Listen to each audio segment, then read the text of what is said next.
Hey guys, today with the topic of fear of new attachments or getting involved with a new potential partner after the old relationship has failed.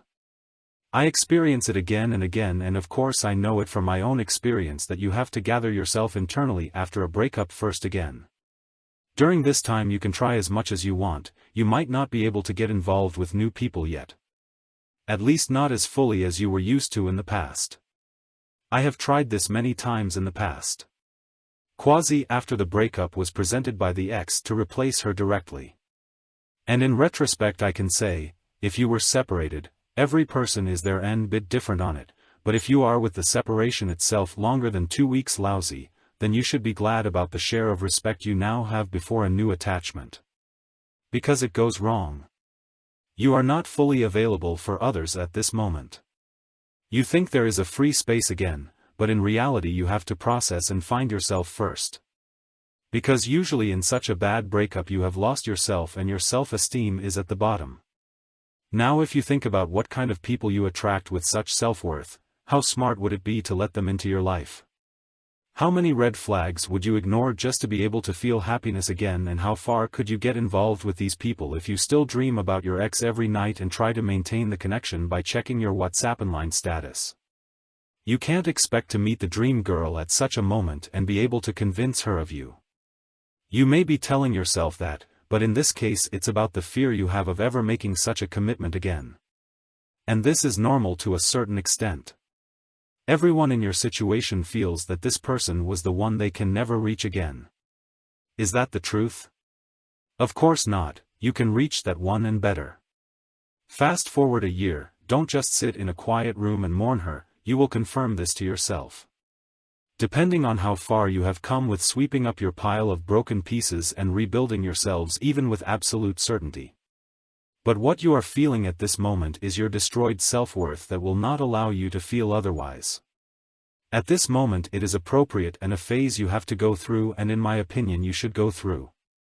Because if you didn't have this mechanism in you, you would get involved in some deal that is very bad for you and that you can't evaluate objectively. You will get this objectivity back only when you really stand upright again and see them as equal. Not being afraid of new relationships is a clear indicator that the process of letting go is well advanced and you are no longer dependent on her.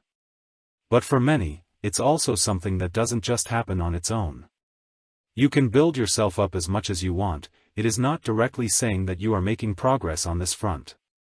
Because the fear can run deep, depending on how violently your trust was destroyed, how strong the attachment you had with her was, and how the separation was reacted to by both you and her. Example: did you beg and reveal everything you felt to her, pull off grand gestures, and she then gave you the cold shoulder and relativized the relationship or even subordinated it to her new guy? If you don't understand the signs behind it, if you don't understand that all this wouldn't have happened if you had left her alone and she didn't have to reject you again and again, that your time together for her was also just like in your memory, but unfortunately she doesn't feel that anymore, then your self-worth would have suffered much less. Then you would know about your value and that you don't have to treat other people with such caution as you did after these, admittedly antisocial actions of your ex. Acquire the knowledge and empathy for your ex, and you'll be doing yourself a big favor. None of what they do has no reason. Rarely is the reason that they unconditionally disrespect you so much that they destroy you like that was the case. Something has triggered this or prevented the opposite in them. This must not have been necessarily you, and if it was you, then it was mostly by ignorance the case. Because nobody destroys a relationship that is going well for him voluntarily. There is always something behind it, and do you understand that? Don't destroy yourself afterwards and take this package with you to project it onto other people who show interest in you completely independent of your last relationships.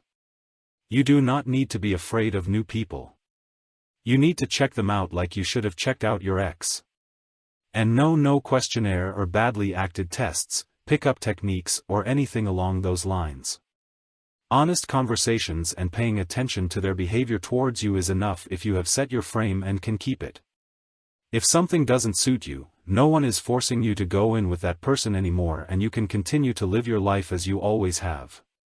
But if it feels easy and simple with her, then you should not give it up because of old prejudices, because of a stupid person who was not able to recognize your value. It's all about you, and relationships are something we humans strive for. Not for the sake of the relationship or to complete ourselves, but to increase our happiness.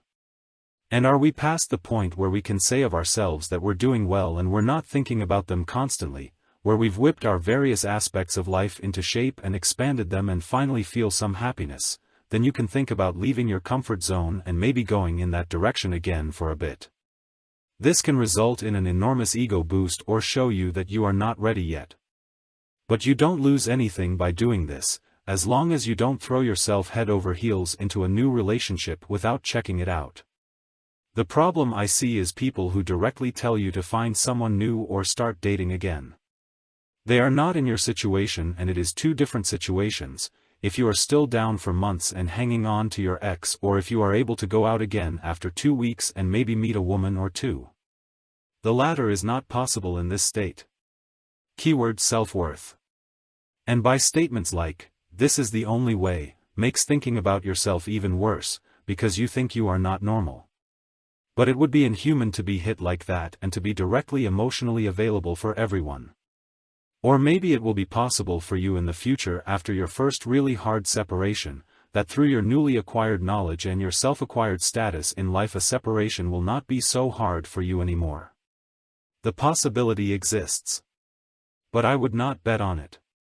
I would rather bet on the fact that you will no longer let women be the ones to break up with you, but that you, as a serious man, will be the one to determine the relationship and punish bad behavior or loss of attraction accordingly, or approach it as his duty.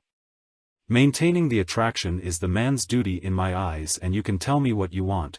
Sometimes it may not be possible for you personally, but generally it is only up to you and your actions.